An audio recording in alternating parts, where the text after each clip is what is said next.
ay sa isang Pagsanghan Falls.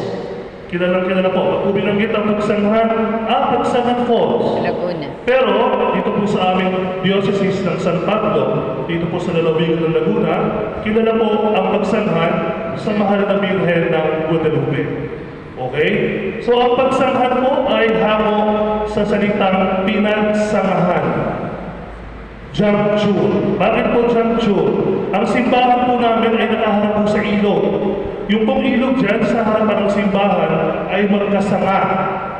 So kung araw po, ang tawag dyan ng mga katutubo ay pinagsangahan. Hindi po mabigkas ng mga praile na Kastila. So ito po ay umikli sa pagsangahan. So yun po ang pinagmulan.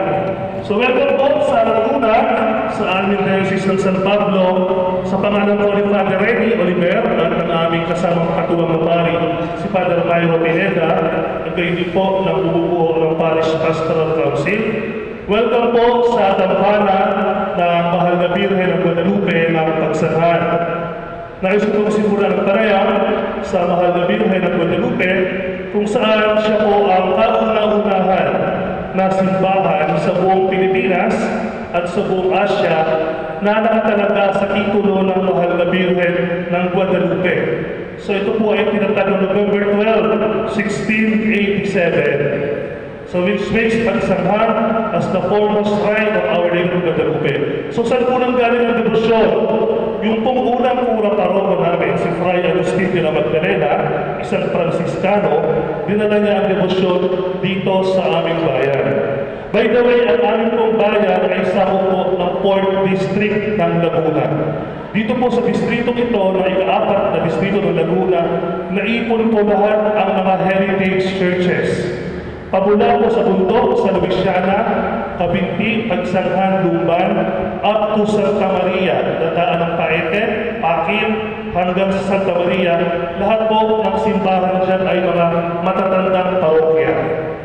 Sa buong Laguna po, pangatlo po ang bayan ng Pagsanghan sa pinakamatandang simbahan sa buong diocese. Kami po ay anak ng bayan ng Lumban. Ang aming mga parish po dati ay ang parokya ni San Sebastian Martir sa Lumban. So humiwalay na po ang bayan kung kaya na magsarili, panahon ng Kastila. So ginawa po itong pangalawang kabisera ng lalawigan ng Laguna. Una po ang bayan ng Baek. So okay po.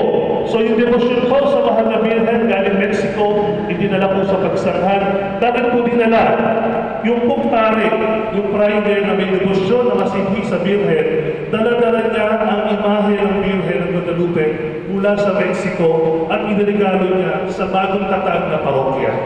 Kung kaya, 1687, November 12, ang Mahal na Birhen ng Guadalupe ang siyang tanging patrona ng bayan ito.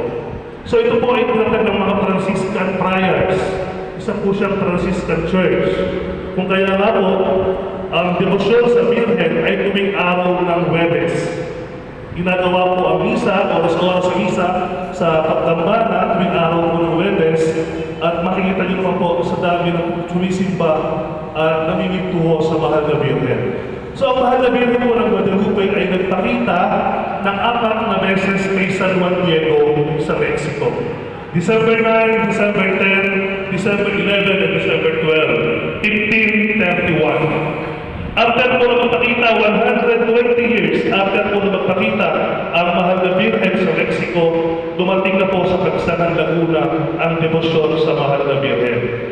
Katangi-tangi po sa simbahan ito na meron po kaming relikya na galing po sa Basilika ng Mahal na Birhen sa Mexico. Ano po itong relikya na ito?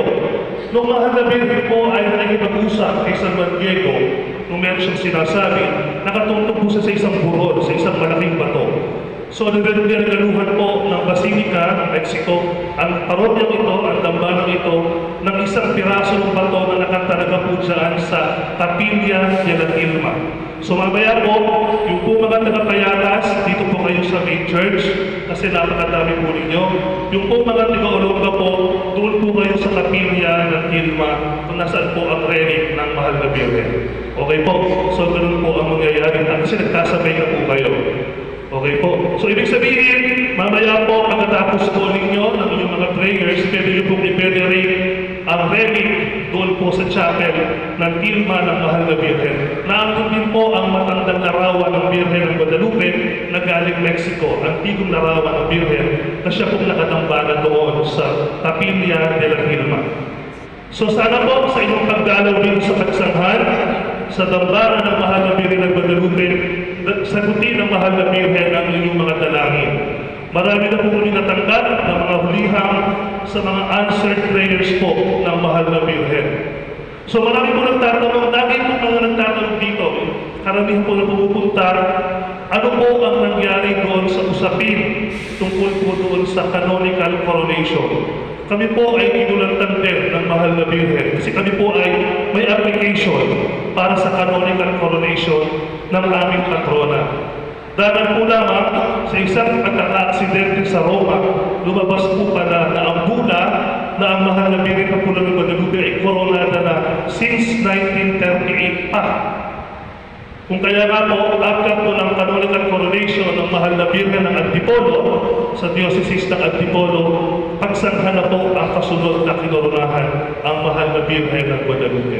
So wala pa po kaming schedule kung kailan po ang canonical coronation ng Birhen, pero ilalagay po naman namin sa aming invitation shrine kung kailan po gaganapin at inaanyayahan namin kayo na bumalik para saksihan po ang canonical coronation ng Mahal na Birhen ng Guadalupe.